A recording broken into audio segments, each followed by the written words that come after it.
Yang waras tidak boleh mengalah terhadap mereka para pencoleng-pencoleng agama yang menjadikan agama sebagai alat politik.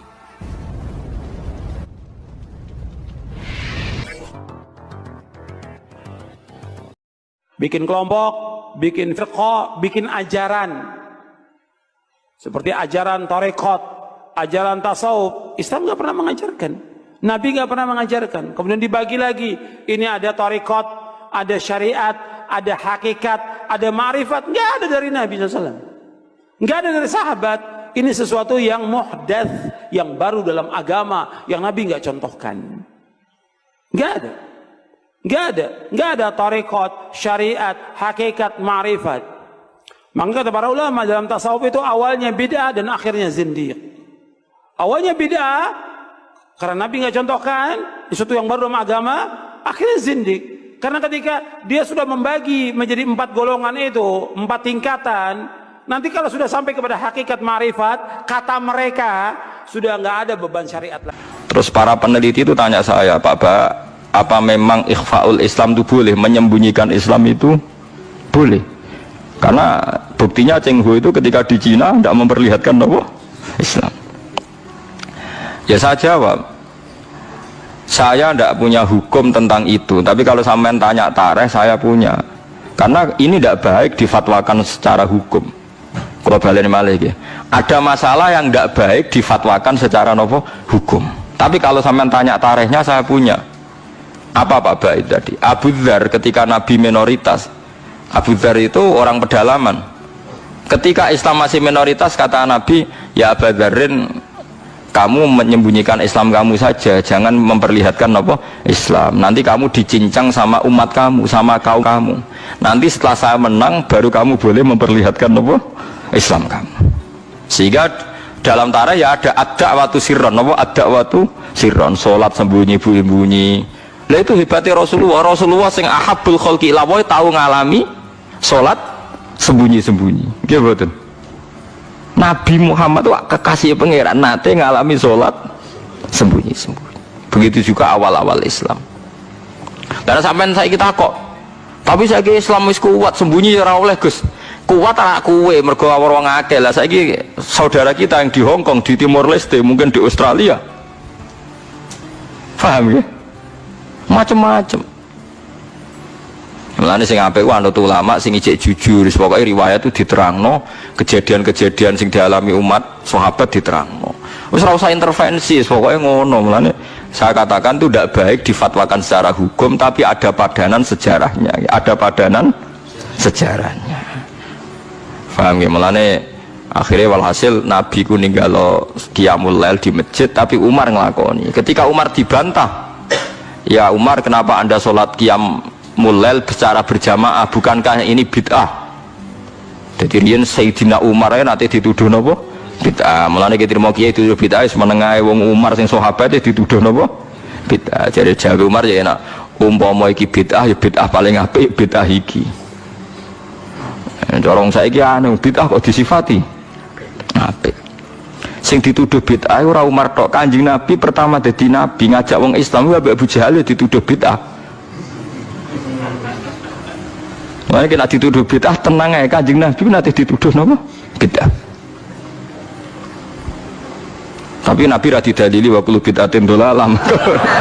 Mergo lho nggih tenan. Sampeyan apal Quran niku wonten ayat ma ya'tihim min dzikrim mir rabbihim muhdas. Muhdas itu maknane apa? Sing dianyarno. Mulane Kanjeng Nabi ketika dituduh bid'ah terus ngendikane kul ma kuntu bid'am minar rusul. Aku iku ora bid'ah. Dadi Nabi tau dituduh bid'ah sampai diwahyani Allah, kul ya Muhammad ma kuntu bid'am minar rusul. Aku iku ora bid'ah. Mergo sing darani bid'ah iku barang anyar. Barang anyar sing ora ana kembarane disebut bid'ah. Lah Nabi dadi nabi ora ana kembarane disebut bid'ah. Umar gawe traweh ora ana kembarane disebut bid'ah. Terus saiki wong rame-rame anggere gak ana persis nabi disebut iku wis goblok-goblokan niku sakal-akalan.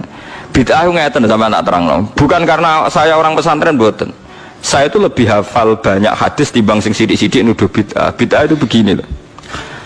bid'ah itu yang mesti dolal, yang mesti sesat. Itu mastadomat syariah, yang berhadap-hadapan dengan apa? Syariat.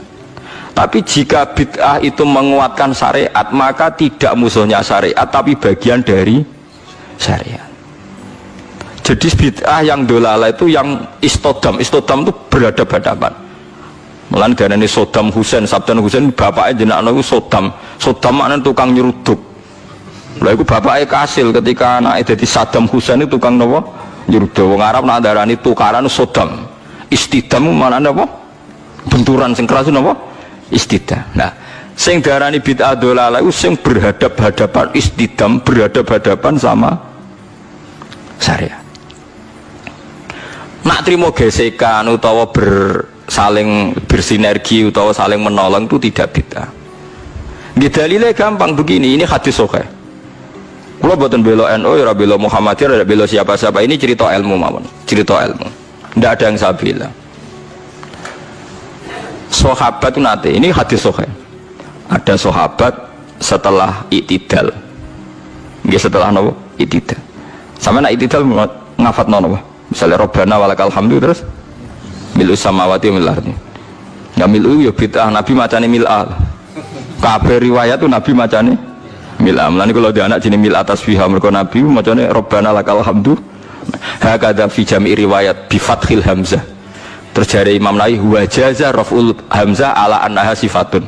Nah kebetulan Kiai Indonesia ku nahune ku seneng sing gampang dadi Rabbana lakal hamdu milu samawati mergo dadi naat ku nerkipe luweh gampang, tapi riwayatnya mil'a, berarti nak riwayatnya mil'a macam mil'u kita ya repot. Itu yang konsensus, yang normal. Tapi ada sahabat bacanya ada begitu, banter pisan. Rungokno tenan ya. Alhamdulillah hamdan katsiran thayyiban mubarakan fi. Setelah sholat selesai Nabi itu aqbala biwajhi, Nabi balik kanan terus tanya, ayyukum yaqulu hadil kalimah, siapa tadi yang ngelafatkan kalimat itu? Itu sahabat diam semua karena sadar ini kalimat kalimat masalah, ini enggak ajarannya Nabi, kalimat kreatif. Wah, enggak, diam semua sahabat. Pas diam semua terus takut sekali, terutama yang melafatkan takut sekali.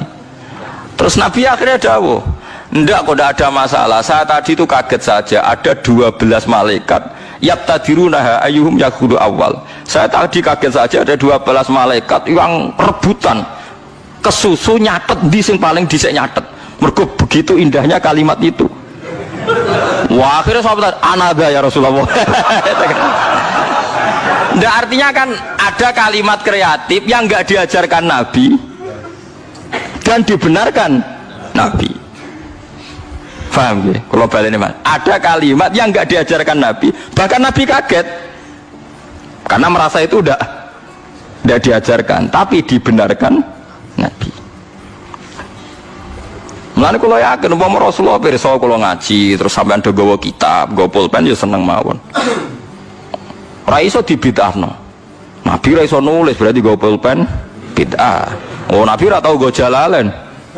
Nah, Nabi go jalalan berarti Imam Suyuti sedurunge Kanjeng Nabi, ya malah masalah kan. Apa meneh go Samsung malah ora tahu. Masa Nabi Androidan kan enggak karep. Aneh-aneh. Mulane ada ono mantasabbaha biqaumin fa wa minhum. Mergo wong nyerupani kaum berarti fa wa minhum. Ora ono sing kiai sing rada cangkem elek nanya, berarti nek wong kafir kelambenan, kowe aja kelambenan. Mereka ben gak serupa mbek wong kafir. Kabeh serupa terus dianggap padha wong kafir, saiki nek wong kafir kelambinan, kira usah kelambinan. Nek wong Yahudi di dhuwit, kira usah di dhuwit. Suwe-suwe nek persis nek wong Yahudi abekan, kira usah. Ora usah kono berlebih, wong apa yang mirip iku. Bid'ah Yahudi. Wah, sering debat wong ekstrem. Maksudnya logika. Terus kedua, riwayat ini juga di hadis sahih. Ada sahabat entah saking gimana ndak tahu saya, iso dicurigai lah saya. Pokoknya mati urip nak ngimami kulhu, rakaat ula ya kulhu, rakaat saniyah ya kulhu. Sampai syariah satu kontingen yang dipimpin sahabat itu bosen, mereka tiap sholat itu kulhu. Notabene kulhu kan ibu rakaat ula tok, tasaniyah tok itu ula ya kulhu, saniyah kulhu. Jadi mati urip kulhu. Berhari-hari padahal dia itu imam Masjid Kuba. Akhirnya sahabat-sahabat yang ngeroh Quran itu komplain, ya Rasulullah, ini orang itu setiap sholat kok baca nopo kulhu. Itu gimana ya Rasulullah? Ternyata terus saluhu, kata Nabi ini di hadis sahih, saluhu, coba dia tanya, dihadirkan ke Rasulullah, kenapa kamu kalau sholat kok selalu pakai kulhu? Jawabnya pemuda tadi, li'anha sifatur rahman, karena dalam kulhu itu hanya ada sifatnya Allah, tidak ada kepentingan kulo, kepentingan sinten-sinten, li'anha sifatullah fa uhibbu an aqra'ahu, makanya saya senang membaca kulhu. Terus kata Nabi, akhbirhu fa innallaha yuhibbu, kasih tahu dia Allah itu mencintai dia. Itu kan bagus sekali, itu gak usah tabarok kulhu. Nah, artinya itu kan tidak diajarkan Nabi kan, selalu kulhu itu tidak ajarannya, dan tidak pernah Nabi itu selalu kulhu. Tapi ada orang kreatif selalu kulhu juga sama Nabi dibenarkan. Ya nggak bisa kan kamu pakai definisi bid'ah itu yang selalu pernah dilakukan Nabi itu tidak bid'ah sunnah, kalau nggak pernah dilakukan Nabi bid'ah. Tidak bisa seperti itu. Apalagi kalau kamu ngaji usul fikih, wah malah ketoro nak sing sidik-sidik nuduh bid'ah itu malah salah. Usul fikih malah nama-nama ini hadis itu diganti. Misalnya ngaten niki sing persis teke hadis kula nu apal. Ittaqun nar walau bisyikki tamratin. Ketika Nabi cerita praharan rokok, pokoknya rokok itu serepote ra karuan. Fattaqun nar walau bisyikki tamratin. Rokok iku iso mbok wedeni, iso mbok lawan senajan to kelawan sak sigare kurma. Sikun niku sigar ayo, tamrin kurma. Mbok kamus paling goblok maknane tamrin niku kurma. Saiki gak ada sedekah ambek beras. Apa ana hadise Nabi walau bisyikki aruzin. Tapi ulama usul fikih nafsiri bisyikki tamroten bikutin, pokoknya kut makanan yang jadi pokok di daerah situ kok mbok sedekahno iku termasuk tolak.